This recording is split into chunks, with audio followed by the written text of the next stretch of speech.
Everyone, let's discuss the rating of transformer and what is happening if you provide the DC excitation to the transformer. So generally the rating of transformer is depends upon the temperature rise. So the temperature rise which is depends upon the total losses in the transformer. Temperature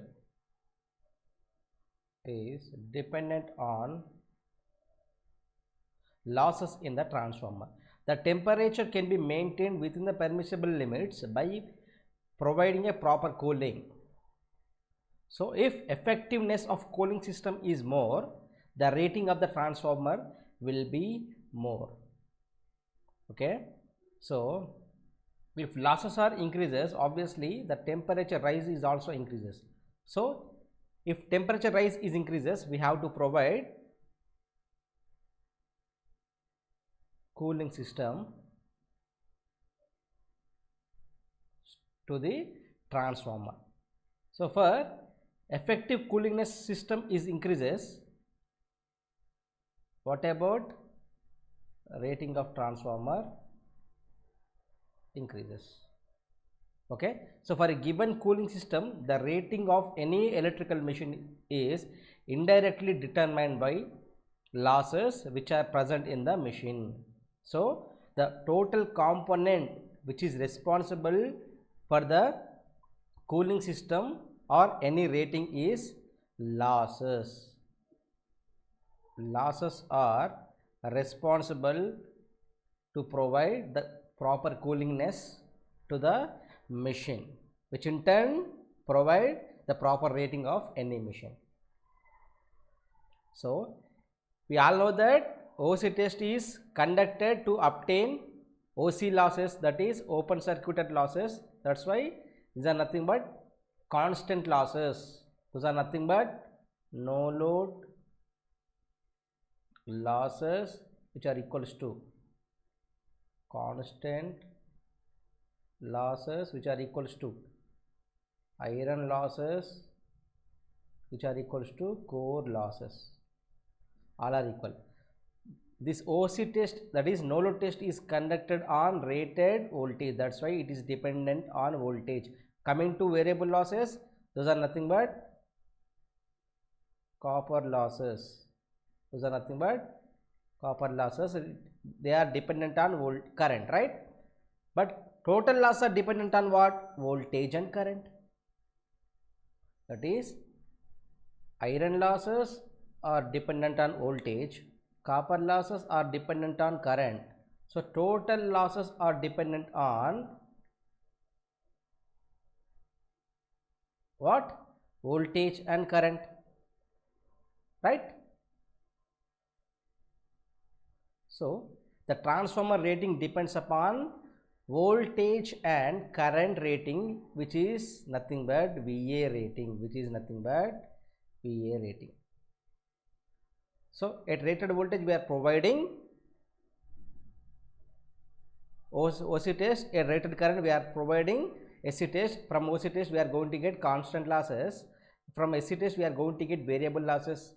So with that, voltage and current are responsible to create the or to get in the rating of the transformer, that is voltage into current. As losses are independent on power factor of the load, as losses are independent on power factor of load, so the rating of transformer can be decided based on losses which is independent on power factor.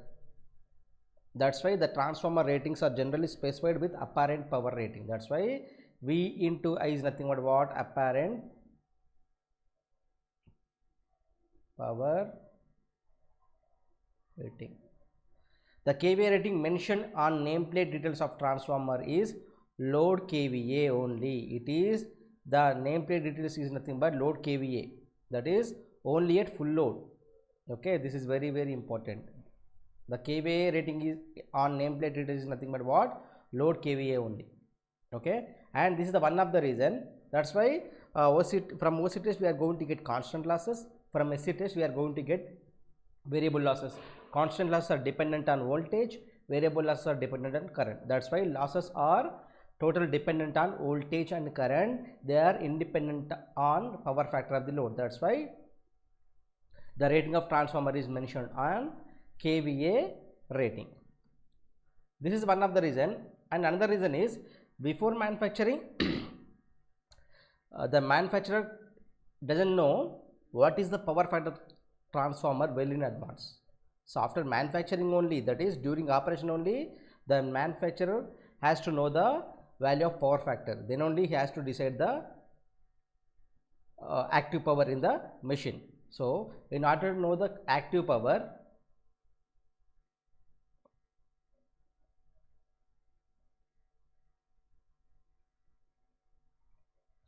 which is equals to kVA rating into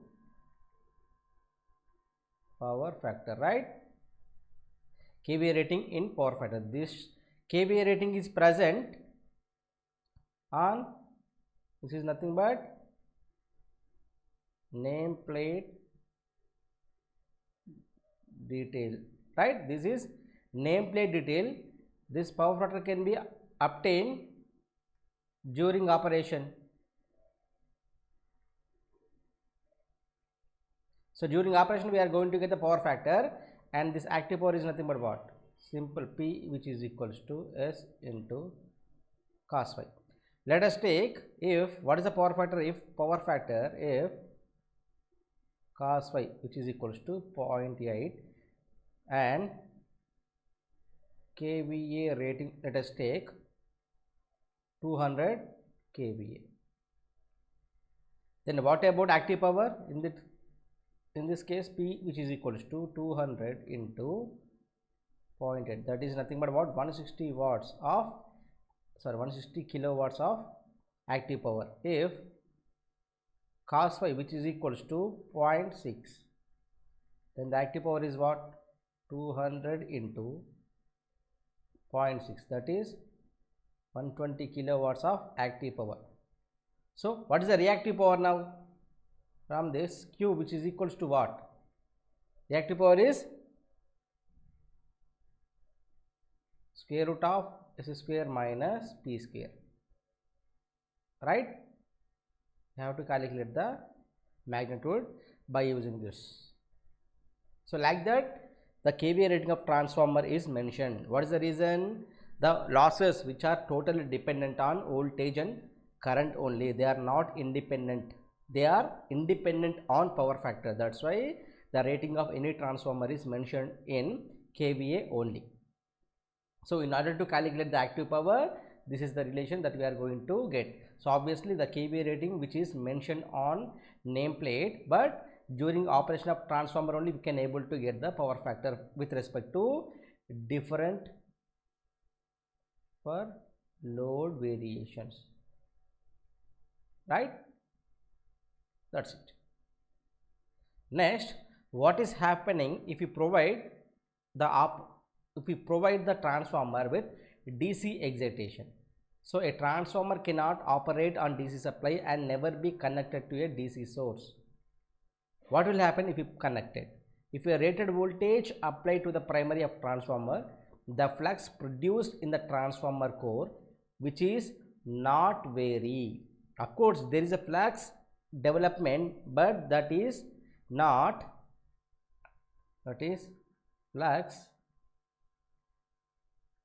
is not time varying flux. So in order to get the EMF, we have to get time varying flux, but when we provide DC excitation to the transformer, we are going to get the flux, but that flux is not time varying in nature, but remain constant in magnitude, and therefore no EMF will be induced in the secondary winding except at the moment of switching on. Only during switching on only we are going to get the EMF with instant of time. Thus the transformer is not capable of raising or lowering the DC voltage. Also there will be no self-induced EMF in the primary winding. So which is only possible with varying flux linkage, right? So to oppose the applied voltage, and since the resistance of primary winding is low, therefore a heavy current will flow through a primary winding, which cause damage of primary winding. So at the instant of switching, the resistance of the primary winding is very low, but what about the current? We are going to get the heavy current at the instant of switching. Obviously, because of that, a heavy current would flow through this primary winding, which cause the burning out of primary winding. That's why this is the reason that DC is never applied to a transformer. The rating of transformer is mentioned in kVA, and why the transformer is not excited with DC. This is the reason. And we all know that in addition with the SC and OC test, I would like to give summary about another test. We all know that from OC test, like that, from SC test. From OC test we are going to get what?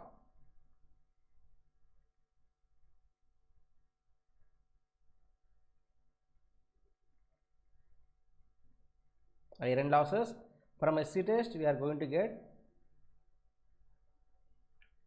copper losses at V rated and at F rated, right? At I rated and at F rated, we are going to get shunt branch parameters.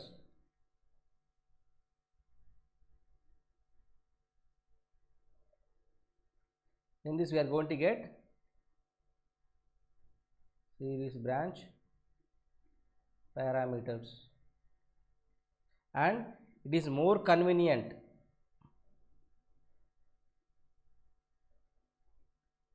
to conduct on which side? HV side, sorry. It is more convenient to conduct on LV side and HV is open.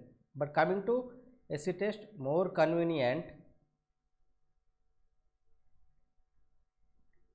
to conduct on HV side and LV is short circuited, right?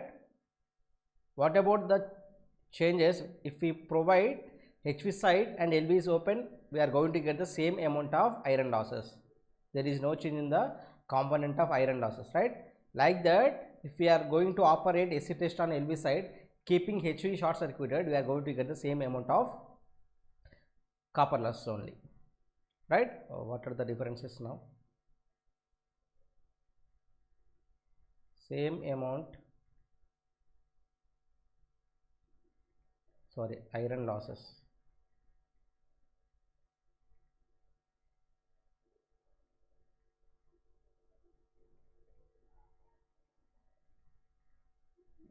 Same amount of iron loss are getting if test is on HV side and LV is open. Like that, same amount of copper losses are getting if test is on which side? LV side and HV is short circuited, right? These are the main differences. So from OC test we are going to get iron losses, from SC test we are going to get copper losses. This test is also called as no load test because there is no load across secondary. This is secondary is short circuited. So in addition with this, one more test is there, that is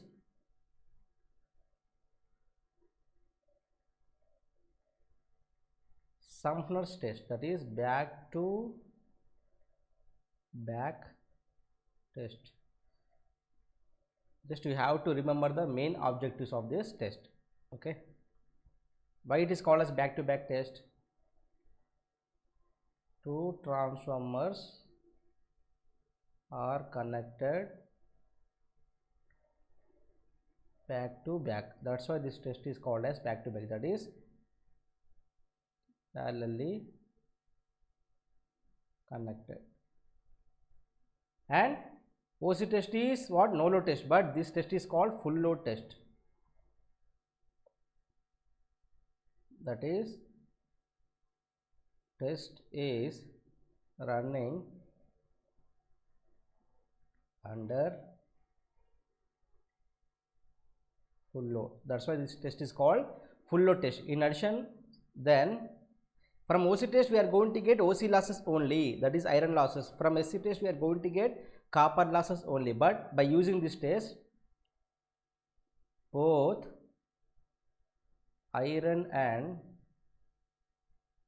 copper losses are occurred